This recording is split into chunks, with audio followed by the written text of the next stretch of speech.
Hey lady, I'm Jamie and this is the Everyday Queen podcast. Have you ever had the feeling that you are destined for so much more from your life? Like you know you're here to do epic things and really make a difference, but there's something inside you that holds you back and keeps you playing in your comfort zone. If this sounds familiar, I want you to know you are totally in the right place. I created this podcast to share the stories of women just like you. Women who have faced the trials and tribulations of life, overcome their limiting beliefs, and are now bringing their vision boards to life. In between these epic interviews, I will share with you my own ponderings and stories, coupled with actionable tips and tricks on how you can shift your doubt into pure, inspired action towards your dreams. Are you ready? Let's do it.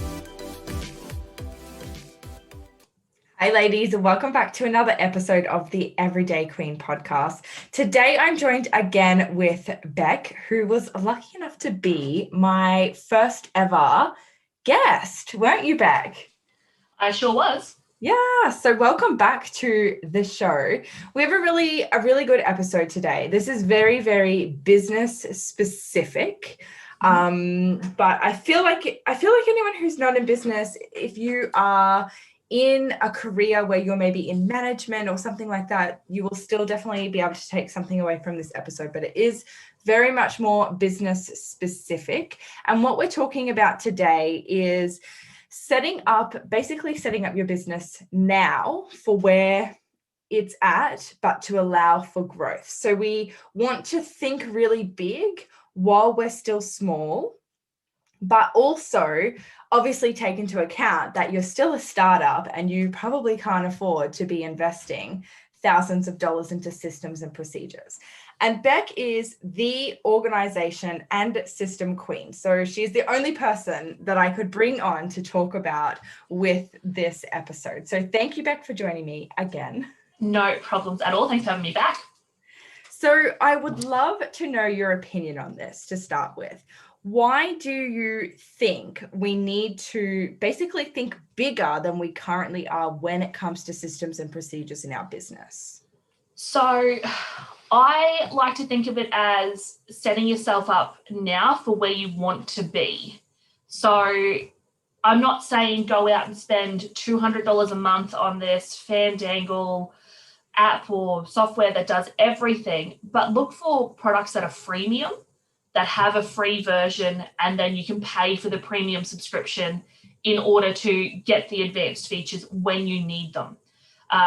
That's sort of how I started. There's a few products out there that I use that are freemium that I'm still using the free version. I haven't needed to upgrade, and I've just become fully booked in my business. So I'm fully booked doing what I need to do, and I haven't needed those advanced features as yet. So that's what I think most people need to look at, is what they need right now. And once my business grows, or where do I want my business to get to, and will this still be able to do those extra functionalities that I think I'm going to need in the future?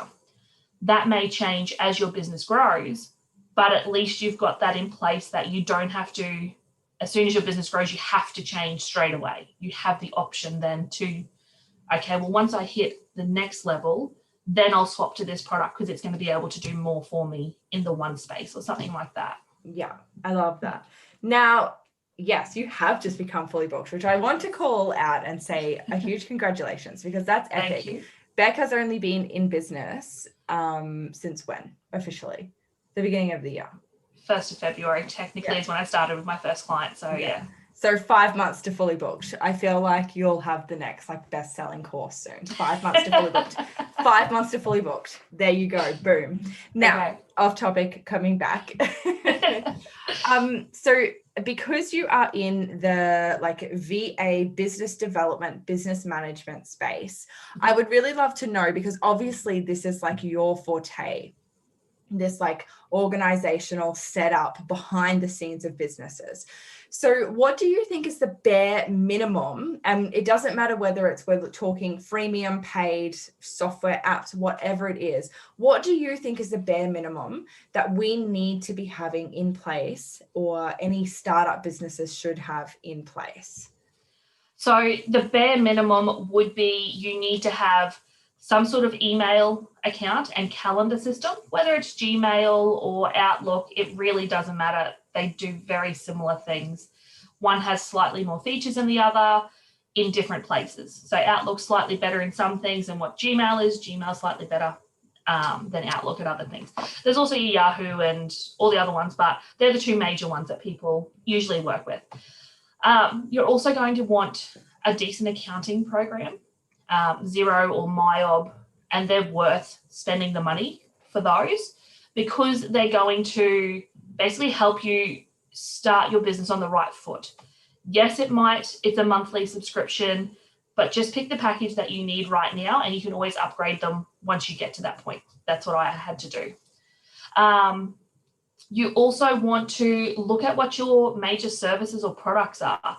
If you're in the graphic design space, you're going to want to get your Adobe Illustrator. Like that's a non-negotiable for you because that's what you need to do your job. For me, I do very basic graphic design, and I don't even like calling it graphic design, to be honest, because I feel like it's undercutting the actual graphic designers out there. But I put together social media assets and that sort of thing using Canva. And for me, it was non-negotiable. I had to get the premium version of that simply for the remove background. That was worth it. $165 a year was worth it for that one button alone. Not to mention being able to have a brand kit and colors and uploading fonts and all that other stuff. So definitely worth it. So I think your bare minimum of stuff when it comes to software is look at your major things that you're going to be using all the time. I also use OneNote as my to-do list. It's like just somewhere I brain dump everything. I've got different notebooks for different clients, different pages for different things. That's where I brain dump everything. And then I use Asana for all my client work. So clients put stuff in there. It's somewhere that we can track stuff on each task. I can add comments, they add comments, we add attachments, all that sort of stuff. So that's where they put their work for me. And it's somewhere that you can collaborate as well. So as I said, you can add documents. Once again, it's one of those freemium products. The higher levels allow more customization and more project management side of things, but I haven't needed that yet. My clients just like basic stuff. Just put this in here, tick it off when it's done, let me know how it goes. And that's all we need. So another thing that you should definitely look into is making sure your contracts are legally binding.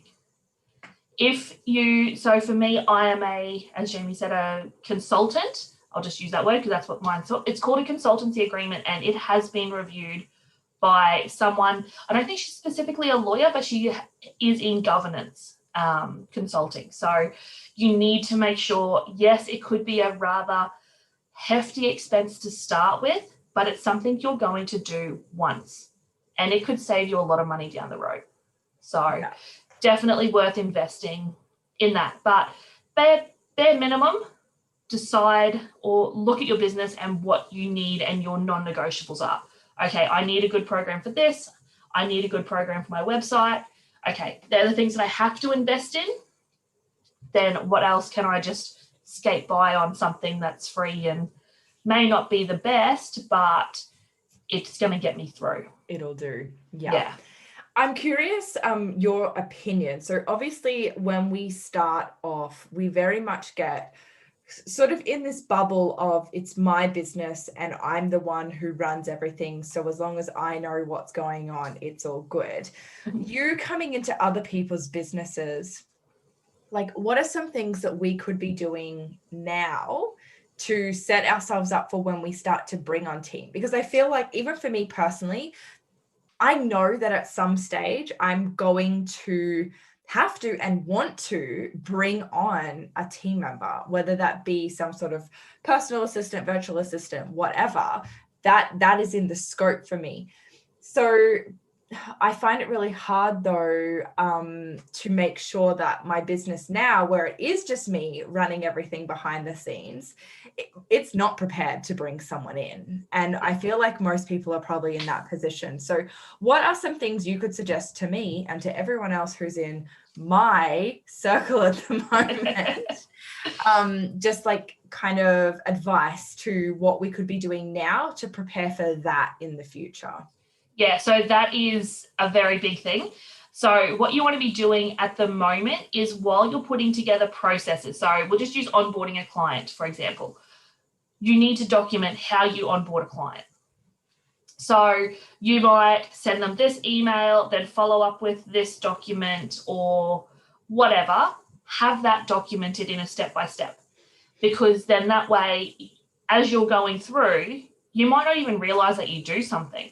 I know I didn't. I've started putting mine together and I was like, oh yeah, well, I actually sent that email as well. Oh, I didn't realize I did that.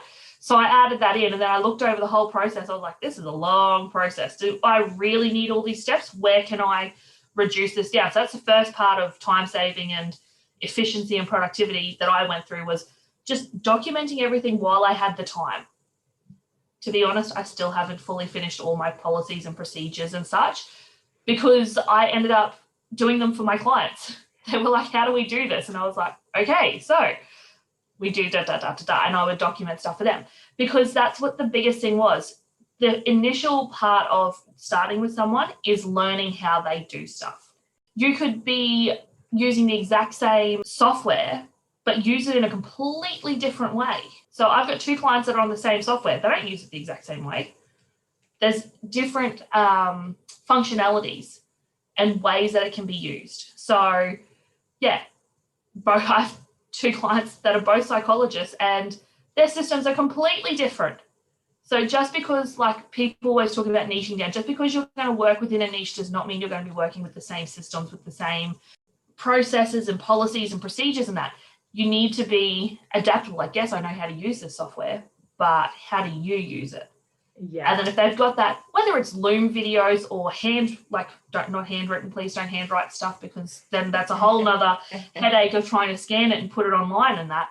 But have it written out, typed out, or something like that. So, yeah, it's definitely a good way to prepare yourself, but also to refine your systems and your processes, because you don't want to be doing things in 42 steps when you could be doing it in 12. Yes. So you're wasting your own time, possibly the client's time if it's onboarding or client facing. And yeah, that's your first time saving productivity tip right there, is just review what you're doing and see if there's a quick way to do it. Yeah, perfect. And then I assume that, I mean, you're talking about having all those policies and procedures there specifically for how you do things in onboarding clients. But I imagine that then, like, when you are handing over to a team member, just simplifies that whole process. Because one of the biggest things I see, and I'm sure that you've experienced this yourself, is that when people are looking at bringing on a team member, the biggest issue that they have with it is actually not the money, it's the time. And I know, like, in all my years as a manager, it was always a big thing for me too, because I was like, yeah, I need help, but at the end of the day, I feel like I just don't have time to train someone. And it's not that simple, right? Like, yeah, you've got to have the money there, but once you hire someone, you've got to train them on your procedures. So I assume you've experienced that? Yeah, so whenever I'm first starting with a client, the first month's always going to be the most amount of hours put in from the 2 of us. They have to spend an hour or so training me in all their systems and all their processes. Some of it's, I'm one of those people, I don't mind clicking around as long as I know there's an undo button. I'll click whatever just to see what happens. Has gotten me into a few sticky situations when there hasn't been an undo button and I haven't noticed that first, but it's never completely broken. You can always, I shouldn't say always, you can 99% of the time get back or undo what you've done. Yeah. So the biggest thing is, when it's somebody else's business though, you don't want to go clicking around and possibly bugger up their entire system. So they're going to have to be involved. Having those policies and procedures and processes all written down halves the time that they need to be involved, especially if it's a Loom video. If they've taken a video or they've got videos that you can watch, when you get stuck, you can then go. So there's one particular software that I'm still watching or looking up the help stuff every now and then, because I'm like, oh, we haven't had to do this before. I won't bother my client. I'll just look it up on the help section and see if I can figure it out myself. Mm-hmm. To be honest, my client probably wouldn't have a clue how to do it either, because this is something brand new that we're just starting in the business. So it's not something that she would have had to have done before. Yeah. But yeah, so it's just something that basically dare to click is the first one, but and dare to click within your own system. And once you've done that, when you are training somebody, you say, okay, you can do pretty much anything, just don't click this, or click anything, it's fine, whatever. So that's definitely the way I look at things, is if you've got all of that, it's going to halve the amount of time investment that you've got to spend training someone, because your knowledge is already out there, whether on video or on paper, it's out there. So you don't have to reinvent the wheel. And again, if you've got a platform that does have a really good help section, just teach them the basics and say, if you need to know anything else, there's the help section there. Yeah. And it's really good. It has videos, it does this, it does that. But yeah, don't reinvent the wheel. Processes are the main ones. Yeah, definitely. I agree. I actually used to use checklists and things like that in the pharmacy when I was managing, because it's a good way, like you said, of just being able to hand something over to someone, but it's also a really good way of keeping accountability, because and even with yourself, with checklists and things for onboarding clients, you can then always see where you're up to. So I have 2 questions that sprout off that. Number 1 is paper versus electronic, because I am such a paper person. Now, in the pharmacy, we used to use paper, mainly because then it was printed and it was out on the desk in front of people. So I could literally swing by anyone's area and see where they were up to. It made sense for us. But obviously, we're in the digital world. We're not in a bricks and mortar business now. Yes. So I would love to know your take on the paper versus electric, digital. So as soon as you said that, I looked down at the piece of paper in front of me that I've been working off for one of my clients, because I'm doing up images for her, and I'm literally working through a list of all her products. And I was like, I can't do this online. It's going to drive me insane. At least if I've got a piece of paper, I can literally just put a pen to paper and cross it off. Yeah. So I feel like both have their place. Yeah. For something like that, where it's going to be easier just to print it out, tick it off, and be done with it, do that. However, if we're talking about schedules and calendars and all that sort of stuff, electronic. Yeah. I have a paper diary, and you and I were talking about this the other day. I actually went back in and had to write the stuff in my paper diary that I'd forgotten that I had done. And I was like, why am I even bothering? It's all in my electronic calendar, because that's what I have on my desktop, on my phone, on my laptop. It's everywhere. I can literally, and that's why I also use the services that I use, or the products that I use. I use Asana. It has an app. It has a mobile. It has a mobile app. It has a desktop app now, and it has a live web version. Yeah. Same with OneNote. It has a desktop, an app, and a web version. Same as your calendars, your Gmail, your Yahoo most likely does as well, and your Outlook. They are the 3 biggest ones that I use every single day. And I was actually at a client meeting, and I was on my laptop, and I thought of something. I quickly grabbed my phone and wrote it in there, because I was in a presentation mode or something like that on my computer. But I was like, all right, I'll just grab my phone and I'll write this in. That's all I need to do. So I feel like there is good and bad to both. But yeah, I'm one of those people that don't like having all my eggs in one basket. So that's why I like having the programs that work across multiple devices. Yeah. Because if one isn't syncing properly or whatever, which is very rare these days, they're pretty switched on now. You very, very rarely lose anything. Yeah. But I also like to still use pen and paper. My laptop's actually a 2-in-1. It's a Microsoft Surface Pro, so I have the little pen thing that goes with it. So I'll write notes as well, and that works for me. Yeah. Because I still get the feeling of writing. Sometimes that you've just got to handwrite stuff, but I'm handwriting it on OneNote, which is then a digital, which I can then go ink to text and it'll convert it to text. To be honest, my messy handwriting doesn't convert all that well. But if that's the case, I just leave it in scribble, basically. Yeah. So, yeah, I'm more digital or electronic than pen to paper these days. Yeah. I do love putting pen to paper, but I see so much merit in having things digital, or at least digital versions of everything, especially like you said, when it comes to calendars, booking, all client documents, all of that sort of thing. Yeah. Basically to back you up, because, you know, we don't need files and files of paper everywhere, but also because we do live in the digital age. Like when I bring on a team member, they're not going to be sitting in the office beside me. So I can't just hand them my pile of paper that I've been scrolling on for months and say, here, sort this out. So I am on the same page as you. I agree.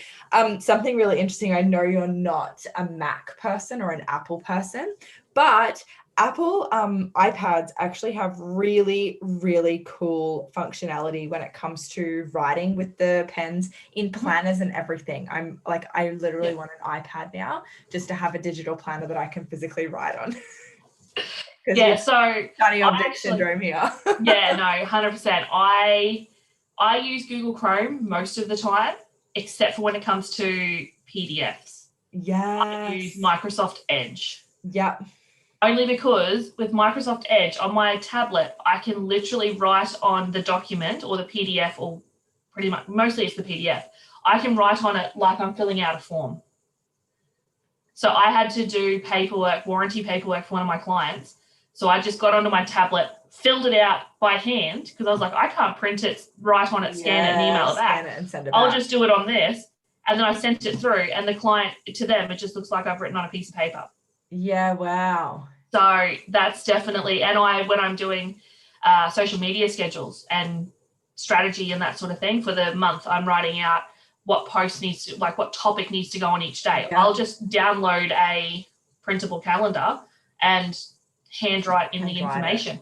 Yeah. Yeah. Oh, I love that. That actually leads me into my next question, because I feel like that's saving a lot of time. So I want to know what you think are the biggest benefits, because right now I feel like there's probably a lot of people thinking, oh yeah, like that's all good and well to have all these systems and policies and procedures and stuff, but that's going to take me a lot of time to do all of that. So I would love to know, like, obviously time saving is a huge one, but are there some other benefits, short-term, long-term, bit of everything, to having all this stuff now?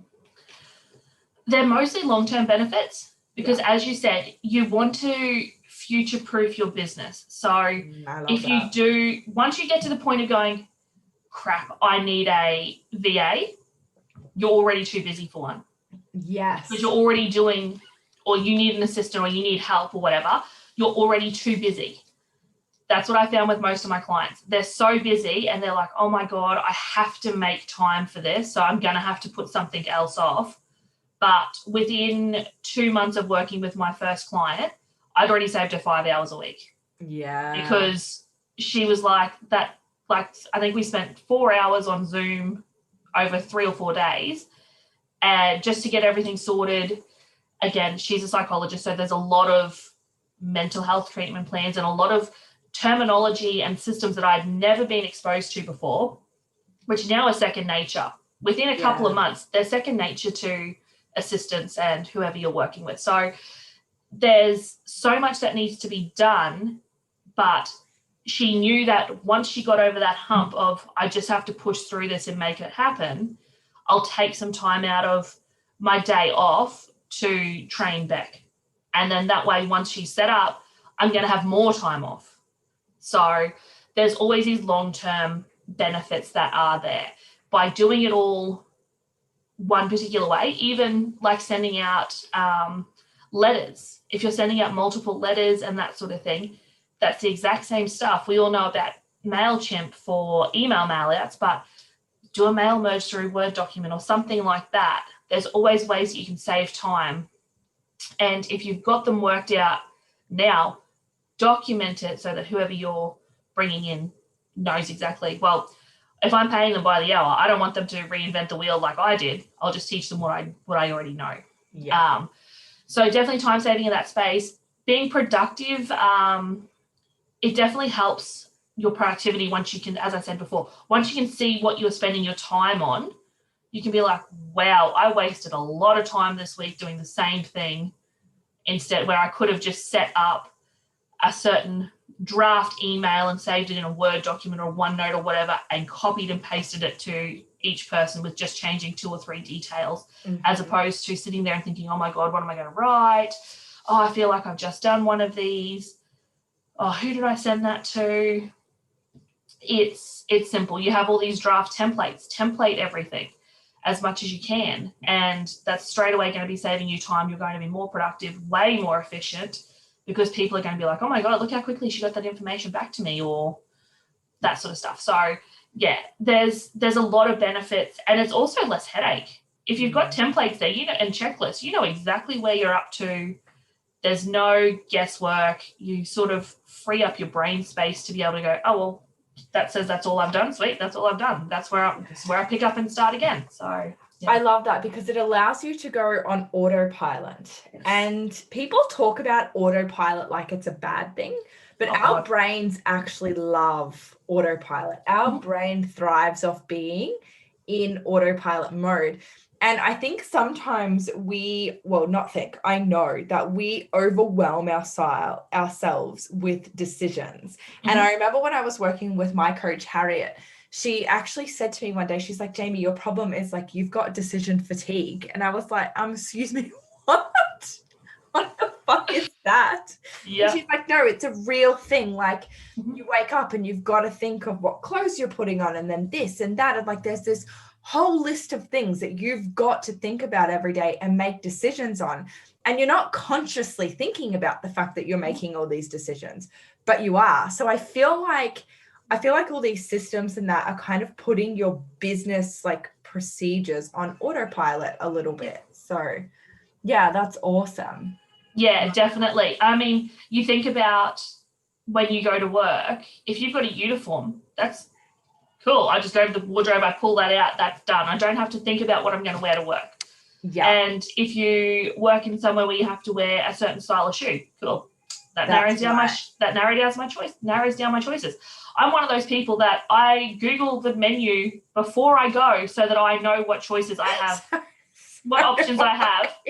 Because, and I've already decided. Yeah, most of the time I'll be like, okay, cool, I've got to narrow it down to 3. So that makes my decision tomorrow night a hell of a lot easier, or later tonight, a hell of a lot easier than when I get there and be like, oh my God, there's a lot of choices on here.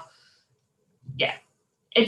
I feel like I read something or heard something that the mind has 50,000 thoughts a day. Something like that. And like half of them are decisions that you've got to make. Yeah. So why not just put yourself on autopilot by going, okay, cool. This is the checklist I've got to follow. Yeah. This is the procedure I've got to follow. I don't deviate from that. These are the templates that I've got to use. Yeah. Copy, paste, put it in. Done. And that's less decisions that you have to make. And it frees you up to make other big decisions. You want to be working on your business more so than in it. Yeah. I'm the opposite. I spend more time in my business than on it. But it just depends on what stage of business you're at as well. When you're first starting, you spend a lot more time in it. Yeah, absolutely. I don't think there's anything you can do about that either. No. I know that that's like the people's favorite little like slogan to throw around. Yeah. But when you are starting and you're in like the trenches, you're in the fucking trenches. Exactly. Like, you have to do everything and you are working in it and on it and you are it. Yeah. But I do really feel like, and what I really want people to be able to take away from this episode is that, yeah, in the beginning, you are everything and you're doing it all, you're wearing all the hats. But if you can use that time to set yourself up, you're going to be ready to bring someone in a lot sooner. Yeah, exactly. And you may find that you can get away with it. You can take longer to bring someone in. Like you might be ready sooner, but you may not need them because you've got yourself into such a good rhythm that instead of saying, oh, well, once I get my first 10 clients, then I'm going to have to bring in someone because this is just so overwhelming. It might be, oh, well, cool, I've got myself into such a good rhythm bringing on clients. I can make it to another 5 clients before I actually need help. Yeah. So, and then you have the decision, well, do I want to bring someone else in to get me those extra 5 clients sooner? Mm-hmm. Or do I just wait till I hit that next 5 clients and then go, yeah, okay, cool, let's reevaluate there. Yeah. I'm one that I like to, all right, well, let's see how I go with the next one. All right, no, that was really pushing it. I need to bring someone in and start them off now, as opposed to, oh my God, I'm so overwhelmed, I'm so stressed, and I'm burnt out, which is what I hear from all of my clients. All the time. They're just, I don't have the time to be doing everything. Mm-hmm. I need someone else to help. Yeah. So, yeah. Yeah. I love it. So I want to finish up tonight on asking you your top recommendations for apps, systems, software, whatever you want to call it, and just let everyone know too whether you use paid or free versions, because one thing that I do really love about you, like you already said earlier, is that you get away with the freemium version wherever you can. Mm-hmm. And it's only when it's absolutely necessary that you invest the money. And I've fallen into the trap in the past of thinking that I need the paid premium versions of everything. Mm-hmm. And so I've spent so much money on things and then later realized like I didn't need to be paying for that. I was literally throwing cash out the window. So learn from my mistakes and listen to Beck's top non-negotiable and whether she pays or not. All right. So most of the products that I use are freemium of some sort. Yeah. So first of all, as I mentioned before, Canva. Yes. If you're not using it very much, free version is fine. Yeah. As I said, you need to evaluate. Remove background for me was worth the money. So I use the paid version. Brand kit for me is worth the money. Yeah, brand kit's another really good one. So I've got about three different clients or 3 different businesses worth of brand kits in there as well. So I've got my specific colors saved. They all use similar fonts and that sort of thing, but it is a really good one as well. Asana for me as well. As I said, I just use the free version. If you are going to use Asana, try not to set it up through a Gmail account if you already have a domained account. So my business is Virtual Vibrance. I've got the @Virtual Vibrance website or domain and email. So set it up through there, because then you've got a little bit more functionality than if you were to set it up through like my Beck at Gmail account sort of thing. Mm-hmm. And I have used the paid version. I've used actually not just there's 5 different levels, I think, or 4 different levels within Asana. I've got the paid version, but a client of mine actually uses 2 levels up, and I've started using it again because I used to use it, and then when I was working for them full time, and now that I'm back on board as a consultant, I started using it. I was like, man, half these functions I don't even need. Like, I don't need this to do my job. Them. Yeah, I was so devastated, and I was like, nah, mate, I found a free way of doing this. So some of them are really cool to have, but they're not necessarily essential. Yeah. I also, as I said, I use the Microsoft suite. So I'm an Outlook person more so than Gmail. I just have the home version because I'm not really, I know I'm technically running a business, but I don't need any of the business functions. The apps that I have within the home version is enough. So I use OneNote, as I said, as my brain dumping ground. That's where everything goes in there, and then I move it out to wherever it needs to go. It does have, as I said, a phone app. You can actually, because just with a normal phone, with a regular keyboard, you can actually dictate to it. So you can take voice notes and it will convert it to text. So that's always really handy as well. And what's the other program that I use? I know that, my booking agent, my booking system. I have used the free version of this, and I'm now using the paid version. To be honest, I'm not too sure if it was worth the money to upgrade, but I'm sure there was a reason that I did. To be honest, I can't remember exactly right now I was just about to ask why. I can't remember exactly why I did it, but I have a feeling I was trying to sync two different calendars, so like my personal calendar and my business calendar together. Since then, I've stopped using my personal calendar. I just stick it all on my business calendar and put them in different colors. Yeah. So I know what's going on. And I feel like there was something else. There was something to do with appointments. I couldn't have paid appointments, or I couldn't have differing availability per day and that sort of thing. So they weren't big things, but yeah. Enough to upgrade. Yeah. So the one that I use is youcanbook.me. Yeah. I've also used the Acuity scheduler as well, and I do like that one. It has a little bit. It's a little bit more. Has a few more functions and features than the You Can Book Me one. Yeah. But to be honest, the You Can Book Me does me fine. Yeah. So, and to be honest, I don't really have a need to be using it so much anymore because I am fully booked. But I am trying to get my clients to use it if they need to book in time with me. I'm like, look, just use the link. Pick a time, you can see my schedule, see if it matches up. And yeah, one of my clients are an IT company. So that's another one, LastPass. I cannot stress this enough, you need a password manager. Yes. I am not going to go on a full rant at you all, but using the same password for both business and work and home stuff is not a good idea. No. So you may put your password into something like, I don't know, into a news website that you've got to sign in, or I know the newspapers now make you set up an account and pay $1 a month or whatever it is to access online. If you do that and for some reason their system gets hacked, hackers then just try that password and email combination in every single website that they can think of. So if you've got the same combination, it's not a good thing. No, that's actually really dangerous too, because I know of, like firsthand, a business that had their Facebook hacked. And the problem was that their Facebook also had access to multiple, and I was one of the clients, multiple clients, Facebook ads manager. Yep. And so there was a massive issues from that, because I was safe, but there were people who basically, these guys went on spending sprees with their Facebook ads manager, and there was nothing that could really be done about it. So yeah, exactly. So at least with a password manager, you remember your master password, and then it